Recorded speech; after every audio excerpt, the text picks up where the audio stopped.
Kalau kita ngomongin Gunung Merapi, pasti langsung kebayangkan salah satu gunung berapi paling aktif di Indonesia.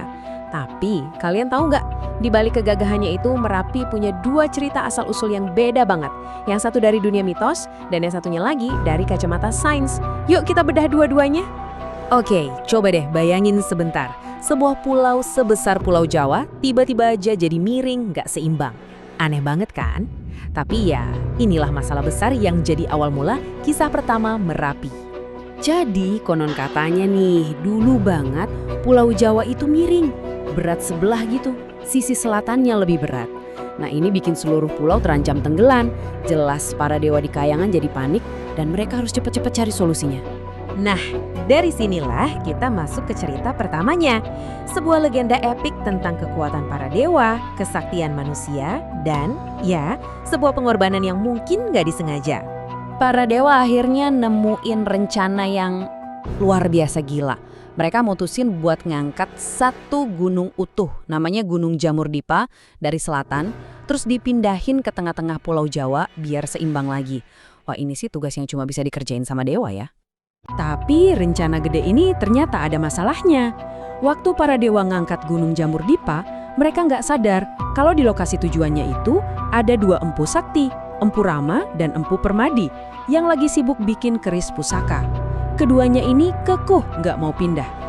Nah, karena mereka nolak, para dewa yang udah capek akhirnya ya udah langsung aja jatuhin gunung itu tepat di atas perapian sakti mereka. Dan duar, seketika api abadi dari perapian itu langsung meledak ke atas. Dan jadilah kawah untuk gunung yang baru ini. Dan ya, begitulah menurut legenda Gunung Merapi terbentuk.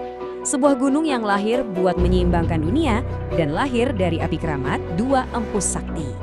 Cerita yang luar biasa banget kan? Tapi tentu aja ada cerita lainnya. Cerita yang bukan datang dari kayangan, tapi dari dalam perut bumi kita sendiri. Yuk kita geser perspektifnya. Oke, sekarang kita tinggalin dulu mitosnya sejenak.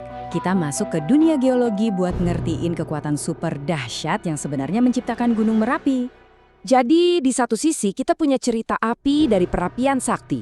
Terus di sisi lain kita punya fakta tentang aktivitas vulkanik dari inti planet kita. Legenda bilang gunung ini dipindahin buat nyeimbangin Jawa, sementara sains bilang ini semua gara-gara pergerakan lempeng tektonik. Kunci buat ngerti asal-usul Merapi secara ilmiah itu ada di satu kata, subduksi.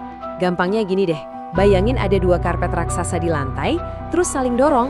Nah, bukannya dua-duanya ngelipat ke atas, salah satu karpetnya malah nyelip ke bawah karpet satunya. Kurang lebih, begitulah yang terjadi sama lempeng-lempeng raksasa di kerak bumi. Nah, persis di bawah Indonesia, inilah yang terjadi. Lempeng Indo-Australia itu terus-terusan kedorong dan nyusup ke bawah lempeng Eurasia.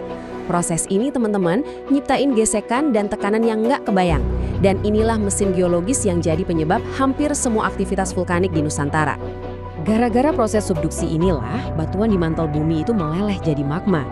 Tekanan yang luar biasa ini kayak kita neken botol soda raksasa ya. Magmanya kedorong ke atas, nyari celah buat keluar. Akhirnya meletuslah ke permukaan, terus ngebangun lapisan demi lapisan dan jadilah sebuah gunung berapi. Jadi Merapi itu bukan kejadian sekali jadi, tapi hasil dari kekuatan tektonik yang terus bekerja sampai hari ini. Yang menarik adalah, di mana mitos dan sains ini seolah-olah ketemu di satu titik, yaitu di nama gunung itu sendiri. Coba kita lihat, apa sih yang ada di balik namanya? Jadi nama Merapi itu secara harfiah bisa kita artikan sebagai gunung api. Pas banget kan? Cocok buat legenda tentang api abadi dari perapian dan cocok juga buat penjelasan ilmiah tentang gunung yang lahir dari magma panas. Dan ternyata Merapi itu nggak selalu disebut Merapi loh. Di naskah-naskah kuno, dia juga dikenal dengan nama kayak Mandrageni atau Candrageni. Ini nunjukin betapa dalamnya akar gunung ini di sejarah dan budaya masyarakat kita. Jadi, gimana? Kita punya dua cerita yang beda banget, tapi dua-duanya coba ngejelasin keberadaan satu gunung yang sama. Satu cerita tentang keseimbangan kosmik, dan satunya lagi tentang kekuatan geologis bumi. Nah, inilah intinya Merapi. Dia itu seolah-olah hidup di dua dunia sekaligus. Buat sebagian orang, Merapi itu tempat keramat, rumahnya para roh.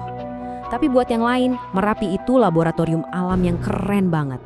Bukti nyata kalau planet kita ini hidup dan terus bergerak. Ini pertanyaan buat kita renungin bareng. Menurut kalian, Keagungan Merapi itu ada di mana? Apakah di kisah para dewa yang mindahin gunung? Atau justru di kekuatan geologis dahsyat yang ngebentuknya selama ribuan tahun?